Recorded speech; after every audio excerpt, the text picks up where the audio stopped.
Mahigit 100 OFW sa Israel ang gusto nang umuwi sa gitna ng tumitinding gulo roon. Ayon kay Migrant Worker Secretary Hans Kakdak. Sekretary na mismo ang nagsabi na kailangan nang i-rescue ang ating mga kababayan sa mga OFW, hindi lang sa Israel, meron din sa Iran at Karatig Bayan. Dahil siya ang nakakaalam kasi sila ang nasa ground, hindi ang nasa Pilipinas. Kasi wala naman alam dito sa Pilipinas. Mr. President, anong say mo? Alert level 3 or 4 mandatory repatriation. Alert level 4 na pala, mandatory na ito. No, not yet. We generally leave it to each individual or each family to decide for themselves whether or not they feel safe or whether or not they would like to be evacuated. Ito ang sitwasyon ngayon sa Middle East. Lumalayo sila sa Iran at saka sa Israel. Ewan ko saan ang punta nila. Paano na lang yung ating mga kababayan? Pwede naman sila bumalik, sila yung priority. Basta iligtas lang sila.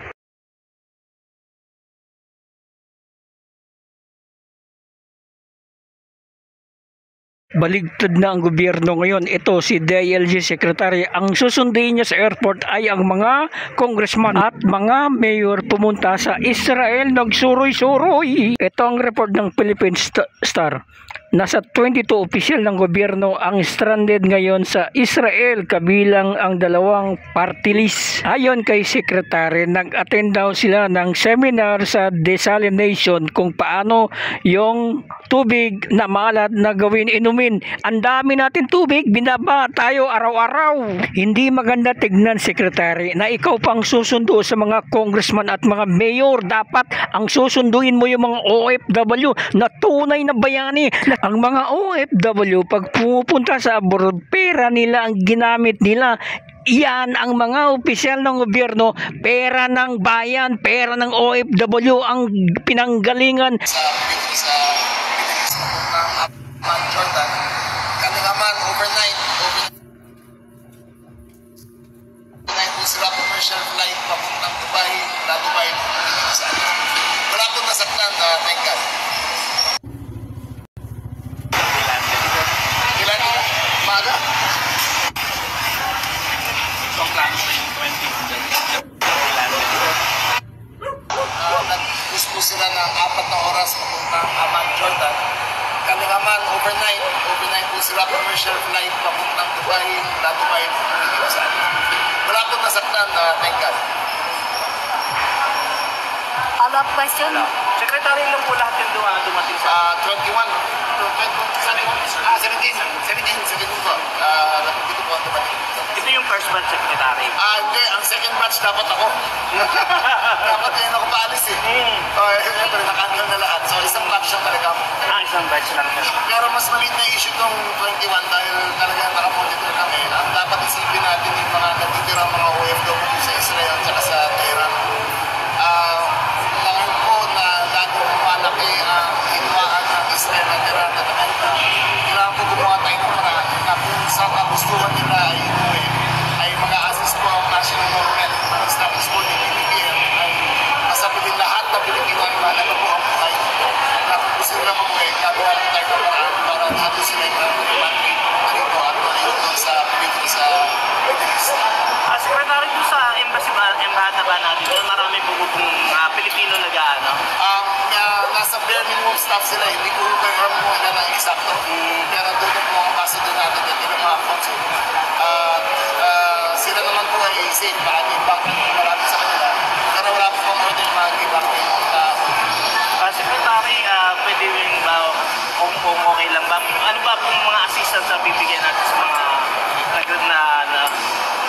gagawa po ng plan of action ng PFA natin at Office of the President na kung ito po ay hindi buhupay ay gagawa po ng paraan para makauwi po lahat ng mga Pilipino.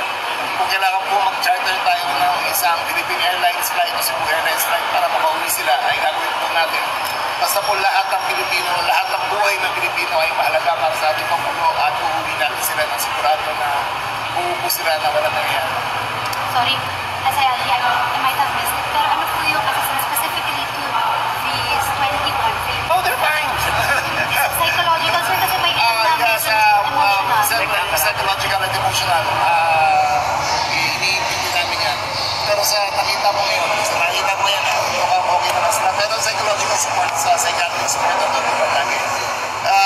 kanila, kung gusto ko sila talagang ang kaligayahan lang nila makauwi. Nandiyan naman. Just to be clear, hindi ko sila sa path of danger. Wala akong pumutok na po para malapit sa kanila. Ang pinakamalapit ko siguro mga 10 kilometro mula sa kanila. Pero siyempre yung stress ang mahirap din eh, pinagdaanan nila. Pero mukhang okay naman sila. Kung kailangan ko eh, kontakin mo na ako, gagawa ko. Secretary, ano ba ginawa nila ron? Nag-study tour po sila. Ito ay invitation ng Israeli government. Ang nagbayad po nun dito ay Israeli government. Pumunta po sila sa desalination plant, pumunta po sila sa agriculture, pumunta po sila sa security, mostly agriculture po, pinunta nila. Kaya very interested po wala po sa mga agriculture cities and municipalities sa mga mayors na pupunta. Yun na nga, ito, na nadaan sa pilig. Pero okay naman po sila. Set the record straight with Secretary. No private jet for... To set the record straight, nag-boost po sila mula kibbutz nila hanggang Amman, Jordan. Commercial flight po ng Emirates papuntang Dubai. Commercial flight po pauwi dito sa MIT. Just to confirm po, sir, puro lang po sila government officials. Wala pong nakasabay ng mga OFW. Wala pa kasi wala pa call to evacuate. Pero kung meron na, actually mag-meet yung Pangulo ng DFA para doon. Pero kung meron na, gagawa na kami. May plan of action naman na para ma-evacuate sila.